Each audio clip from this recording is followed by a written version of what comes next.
Hello friends, कैसे हैं। आशा करती हूँ कि आप सभी स्वस्थ और खुशहाल होंगे। आज हम इस वीडियो में बात करेंगे नॉन एक्सपेरिमेंटल रिसर्च के बहुत ही इम्पॉर्टेंट मेथड की। तो वीडियो को एंड तक ज़रूर देखिएगा और मेरे चैनल को लाइक, शेयर और सब्सक्राइब करना ना भूलिएगा। चलिए आइए स्टार्ट करते हैं हम अपना ये वीडियो। बिहेवियरल साइंसेस जैसे साइकोलॉजी, एजुकेशन और सोशोलॉजी में रिसर्च प्रॉब्लम्स के सॉल्यूशंस को ढूंढने के लिए उन्हें साइंटिफिकली स्टडी करना पड़ता है, जिसके कारण उस प्रॉब्लम से रिलेटेड फैक्ट्स को डेटा में कन्वर्ट करके उन्हें कलेक्ट करना पड़ता है। यदि ऐसा नहीं हो पाता है तो उस पर्टिकुलर प्रॉब्लम का सलूशन भी निकाला नहीं जा सकता है। ऐसे में बिहेवियरल साइंसेस में डेटा कलेक्शन की इस प्रॉब्लम को दूर करने के लिए बहुत से मेथड्स का यूज़ किया जाता है। इन्हीं में से एक मेथड की आज हम बात करेंगे, वो है ऑब्जर्वेशन मेथड या निरीक्षण विधि। अगर देखें तो डेटा कलेक्शन की सबसे पुरानी विधि ऑब्जर्वेशन मेथड या निरीक्षण विधि है, क्योंकि इससे पहले जो विधि अपनाई जाती थी उसमें कई प्रकार के दोष पाए गए थे, जैसे बायसनेस या सब्जेक्टिविटी आ जाना, वेल ट्रेन्ड प्रोफेशनल का होना, साइंटिफिकली प्रूव ना हो पाना आदि। इस विधि का नाम था अंतः निरीक्षण विधि या इंट्रोस्पेक्टिव या इंट्रोस्पेक्शन मेथड। इस विधि को डिटेल में मैं बताऊंगी अलग से एक वीडियो बनाकर। इस विधि के बाद ऑब्जर्वेशन मेथड का ही यूज़ काफ़ी टाइम पहले से अभी तक किया जा रहा है, इसीलिए इसे सबसे पुरानी विधि माना जाता है। और बाकी के जो भी मेथड्स आए हैं वो इसी मेथड से जन्मे माने गए हैं। ऑब्जर्वेशन मेथड में रिसर्चर या शोधकर्ता ऑब्जेक्ट्स, पर्सन, इवेंट्स या ऑर्गेनाइजेशन जिस किसी की भी उसे स्टडी करनी होती है तो वह उसे बहुत ही करीब से और डिस्क्रिप्टिव फॉर्म में ऑब्जर्व करता है। इसके लिए वो विजुअल और ऑडियोबल जैसे एस्पेक्ट्स होते हैं उनको सिस्टमैटिकली ऑब्जर्व करके उनका एक रिकॉर्ड तैयार करता है। ये विजुअली और ऑडियोबली एस्पेक्ट्स क्या होते हैं, जैसे लोग क्या कर रहे हैं, क्या कह रहे हैं, क्या सोच रहे हैं, इन सभी बातों को रिकॉर्ड करके उन्हें डिजिट में कन्वर्ट करके उसका स्टैटिस्टिकली एनालिसिस किया जाता है। इसके लिए विभिन्न प्रकार के स्केल्स का यूज़ भी किया जाता है। ये स्केल्स क्या होते हैं, कितने प्रकार के होते हैं, इनकी स्कोरिंग कैसे की जाती है, इससे मेजरमेंट कैसे किया जाता है, इन सभी बातों के लिए मैं एक अलग से वीडियो बनाऊंगी। अब हम बात कर लेते हैं इसके डेफिनेशंस की।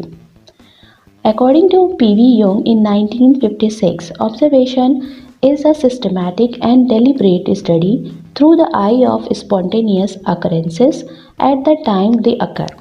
The purpose of observation is to perceive the nature and extent of significant interrelated elements within complex social phenomena, cultural pattern और ह्यूमन कंडक्ट्स। यानी कि ऑब्जर्वेशन मेथड आंखों द्वारा नेचुरल इवेंट्स का सिस्टमैटिक और थॉटफुली किया गया अध्ययन होता है, जो कि इवेंट्स को उसकी स्वाभाविक स्थिति में उत्पन्न होने वाले जितने भी फैक्ट्स होते हैं और कब तक होते हैं उनको शब्दशः नोट करता है।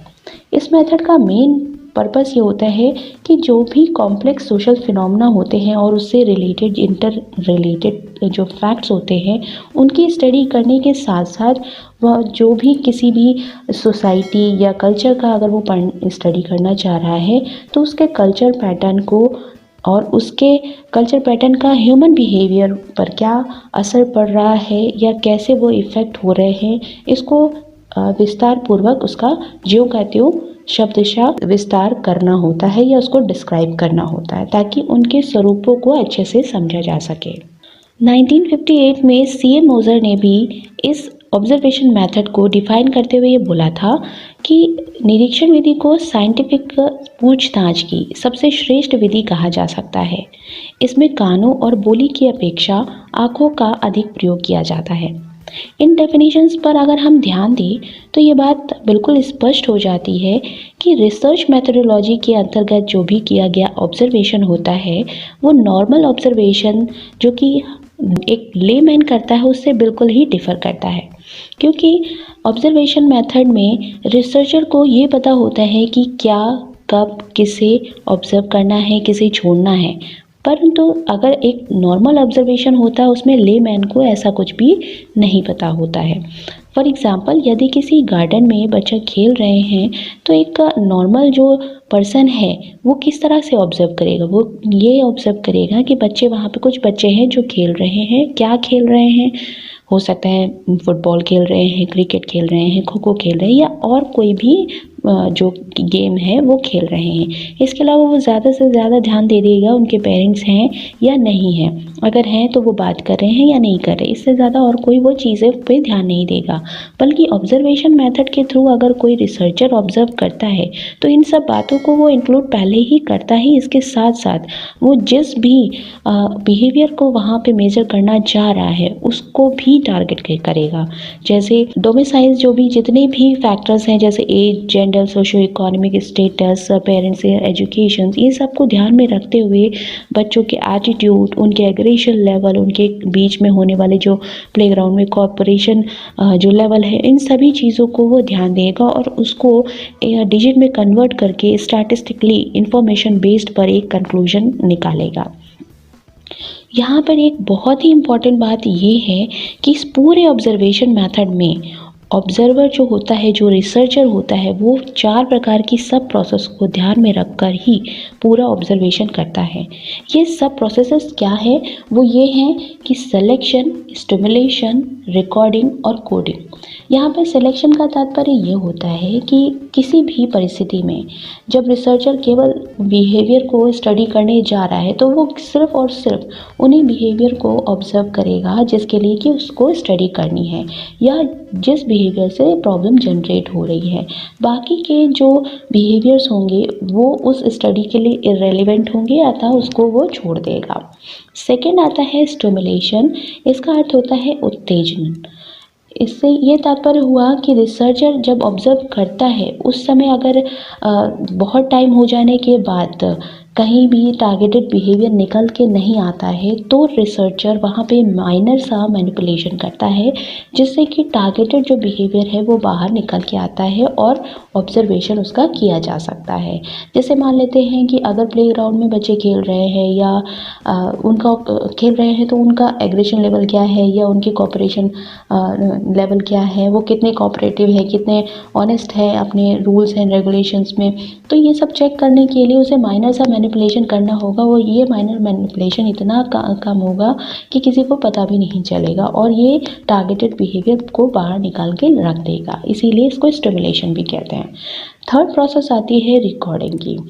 तो यहाँ पे जो रिकॉर्डिंग होती है तो ऑब्जर्वेशन के टाइम पे रिसर्चर को इस बात का बहुत ही ध्यान रखकर ऑब्जर्वेशन करना होता है कि वो सिर्फ उन्हीं बिहेवियर को रखता है या लेता है अपनी स्टडी में जिसको कि मेज़र किया जा सकता है। क्योंकि अगर हम मेजरेबल बिहेवियर को नहीं लेंगे तो हम उसको ना तो कोड कर पाएंगे, ना ही उनके डिजिट में कन्वर्ट कर पाएंगे और ना ही उसका स्टैटिस्टिकली एनालिसिस कर पाएंगे। इसके अलावा दूसरी यहाँ पे एक बात और ध्यान में रखनी पड़ती है ऑब्जर्वर को कि सब्जेक्ट या जो भी रिस्पोंडेंट है उन्होंने वो पर्टिकुलर बिहेवियर जिसका कि वो अध्ययन करना चाह रहा है वो कब, कैसे, कितनी बार और कितनी टाइम के लिए या कितनी इंटेंसिटी के लिए किया है। अगर ये सारी इंफॉर्मेशन अगर वो सीक्वेंटली अगर वो करता है तो ये बहुत ही फ्रूटफुल होती है ऑब्जर्वेशन मेथड के लिए। लास्ट प्रोसेस आती है कोडिंग की, या इसे कूट संकेतन भी कहते हैं। इसमें क्या होता है कि जो भी रिस्पॉन्स बिहेवियर्स के हमें मिलने होते हैं तो उनको कोड में कन्वर्ट करना होता है या उनको एक डिजिट देनी होती है, जिसके लिए आपने कई प्रकार के स्केल्स का भी नाम सुना होगा। जैसे लिकर्ट स्केल होता है वो 5 पॉइंट होता है, 7 पॉइंट भी होता है, 9 पॉइंट और 11 पॉइंट भी होता है। तो इनको ध्यान में रखा जाता है क्योंकि यहाँ पे रिस्पॉन्सेज जो होते हैं, क्योंकि इसमें स्केल्स में जो भी हम जब किसी बिहेवियर को मेजर करने जाते हैं तो उसके लिए हम कुछ स्केल्स का यूज़ करते हैं जो कि हम पहले बता चुके हैं, जिसके लिए मैं अलग से एक वीडियो बनाऊंगी। अगर एटीट्यूड को मेजर करने जा रहे हैं तो एटीट्यूड टेस्ट को हम लेंगे। अगर जॉब सेटिस्फेक्शन को लेने जा रहे हैं, मेजर करना जा रहे हैं किसी फैक्ट्री में, तो हम जॉब सेटिस्फेक्शन टेस्ट को वहाँ पे ऑर्गेनाइज या इनपुट करेंगे। फिर एग्रेशन लेवल को के लिए एग्रेशन टेस्ट, परफॉर्मेंस टेस्ट के लिए परफॉर्मेंस टेस्ट को हम यूज़ करेंगे। तो वहाँ पे इन सभी टेस्ट भी क्या होता है कि जो भी कुछ क्वेश्चंस होते हैं या कुछ स्टेटमेंट्स होते हैं जिनके लिए 1 to 5 तक आपका दिया होता है कोड देने के लिए, रिस्पॉन्सेस को एक कोड दिया होता है, तो उसी को ही वो बेस्ड होते हैं लिकर्ट स्केल पे। तो अब यहाँ पे जब कोड दे दिया जाता है तो उसका क्लासिफिकेशन हो जाता है। अब जब क्लासिफिकेशन हो जाता है तो उस रिस्पॉन्सेस का एनालिसिस आसानी से किया जा सकता है। तो ये 4 जो प्रोसेस होते हैं, सेलेक्शन, स्टिमुलेशन, रिकॉर्डिंग और कोडिंग, इन चारों पे बेस्ड ही ये ऑब्जर्वेशन मेथड कंप्लीट किया जाता है। ये वीडियो यहीं तक। ये वीडियो कैसा लगा नीचे कमेंट बॉक्स में ज़रूर बताइएगा और मेरे चैनल को लाइक, शेयर और सब्सक्राइब करना बिल्कुल मत भूलिएगा। नेक्स्ट वीडियो में ऑब्जर्वेशन मेथड के हम टाइप्स की बात करेंगे। तब तक के लिए stay tuned and take care.